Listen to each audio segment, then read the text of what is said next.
UP में CM योगी का जादू एक बार फिर चल गया है। अयोध्या में मिली हार का बदला बीजेपी ने ले लिया है। जी हां, समाजवादी पार्टी के अजीत प्रसाद अपने बूथ इनायत नगर से हार गए हैं। बीजेपी के प्रत्याशी चंद्रभानु जीत गए हैं। आमतौर पर उपचुनावों में वोटरों का उत्साह ठंडा पड़ा रहता है, लेकिन मिल्कीपुर ने मतदान का इतिहास रच दिया। 1967 में ये सीट अस्तित्व में आई थी। तब से लेकर अब यहाँ हुए 15 चुनावों में इस बार सर्वाधिक मतदान हुआ है। 2022 के आम चुनाव के मुकाबले में यह आंकड़ा 5% अधिक है।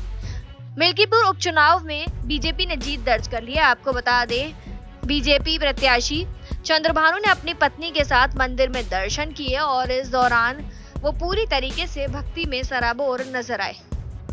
बीजेपी की जीत पर केंद्रीय मंत्री ओपी राजभर ने क्या कुछ कहा, आइए सुनते हैं। देखिए, जो विकास का काम और मोदी जी पर देश की जनता का जो विश्वास है और उत्तर प्रदेश में जो योगी जी और मोदी जी के कामों का पर जनता का विश्वास है, वही रिजल्ट का कारण। ये तो पहले भी मैं कह चुका था कि चुनाव के बाद वो बोलेंगे क्या, तो पहले से ही कह रहे हैं।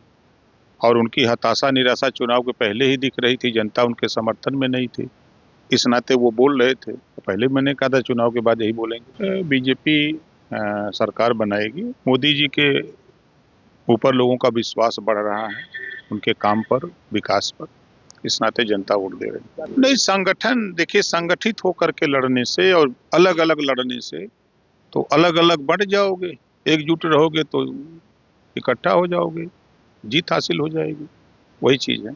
ओपी राजभर ने कहा कि यह हार सपा के मुंह पर करारा थप्पड़ है। मिल्कीपुर सीट को लेकर निर्णायक बढ़त पर बीजेपी कार्यालय पर जश्न का माहौल दिखाई दे रहा है। बीजेपी प्रत्याशी चंद्रभानु पासवान ने संभावित जीत पर नेताओं और कार्यकर्ताओं को बधाई भी दी है।